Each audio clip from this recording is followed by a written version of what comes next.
ప్రభుత్వం చేసిన విధ్వంసాలు అన్ని రంగాలు విధ్వంసం చేస్తే ముఖ్యంగా ప్రథమ స్థానంలో ఉన్నది రోడ్ల పరిస్థితి. అంటే ఎక్కడన్నా రోడ్ల మధ్యలో గుంతలు వెతుకునేటువంటి పరిస్థితి నుంచి గుంతల మధ్యన రోడ్లు వెతుకునేటువంటి పరిస్థితికి తీసుకొచ్చారు జగన్మోహన్ రెడ్డి గారు. అయినా కూడా వాళ్ళ పేపర్లో ఇదే అద్భుతమైన అద్దాల రోడ్లు ఆ పేపర్లో కనిపించే కానీ రోడ్ల మీద కనిపించే కదా అద్దాలు ఎక్కడ ఉన్నాయి అన్నది.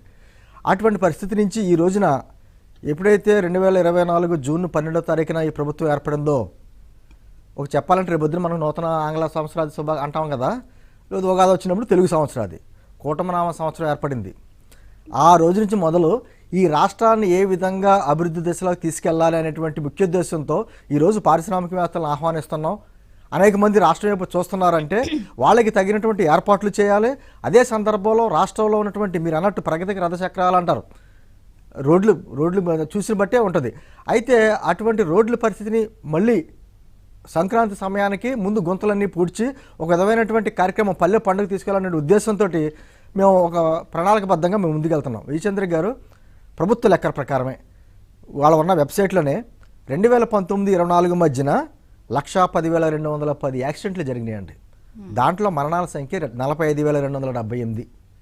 దాంట్లో 60% ఓన్లీ ఇటువంటి గుంతల వలన వీటి వలన. కొన్ని ప్రమాదాలు వేరేగా జరగవచ్చు కానీ 60% మాత్రం యాక్సిడెంట్స్ వీటి వలన జరిగినాయి. అయితే ఇంకా ఖచ్చితంగా ఇది ఒక ప్రణాళికబద్ధంగా మేము తీసుకున్న తర్వాత మన పవన్ కళ్యాణ్ గారు కూడా మొన్న మీరు గమనించే ఉంటారు, నవంబర్ నెలలో సెంట్రల్ గవర్నమెంట్ దగ్గరికి వెళ్ళి నిర్మలా సీతారామన్ గారు కూడా కలిసి ఈ రోడ్లకి సంబంధించి ఏషియన్ ఇన్ఫ్రాస్ట్రక్చర్ ఇన్వెస్ట్మెంట్ బ్యాంక్ ద్వారా తీసుకున్నటువంటి గ్రామీణ రహదారుల అభివృద్ధికి దానికి గడువు కూడా పెంచండి, 2026 వరకు గడువు పెంచండి. దానికి సంబంధించినటువంటి దాదాపు 3,834 కోట్లు అవి కూడా రిలీజ్ చేయండి అని చెప్పేసి రిక్వెస్ట్ కూడా పెట్టడం జరిగింది.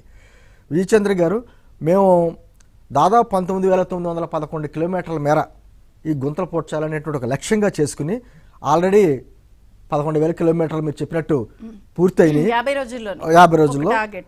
ఇంకా కొంతవరకు అంటే మ్యాక్సిమం మన సంక్రాంతి సమయానికి మొత్తం పూడ్చేటువంటి కార్యక్రమం పెట్టుకుని ఏదైనా కాస్త మిగిలినా కూడా జనవరి ఎండింగ్ కల్లా కంప్లీట్ అయ్యేటువంటి కార్యక్రమం మేము చేసుకుంటూ వస్తున్నాం. దానికి చంద్రబాబు గారు ఆల్రెడీ 860,81 రూపాయలు రిలీజ్ చేయడం జరిగింది. అయితే మీరు ముందే చెప్పారు బకాయిలు, ఈ కాంట్రాక్టుల పరిస్థితి ఏమైందో మనకు చూసాం గత 5 సంవత్సరాలు. మొత్తం రోడ్ల మీదకి వచ్చి వాళ్ళు ఇంకా భిక్షాటన అనేటువంటి కార్యక్రమం కూడా చేశారు. దాంతో చాలామంది కాంట్రాక్టర్లు ఇప్పటికీ కూడా, అందులో చిన్న కాంట్రాక్టర్లు 10 లక్షల నుంచి 50 లక్షల వరకు ఉండి మరమ్మతులు చేసే కాంట్రాక్టర్లకి అయితే వాళ్ళకి బిల్లులు అంతగా చాలా ఇబ్బందులు పడే పరిస్థితి. R&B కాంట్రాక్టర్లు కొంత చేసుకుంటూ వచ్చారు.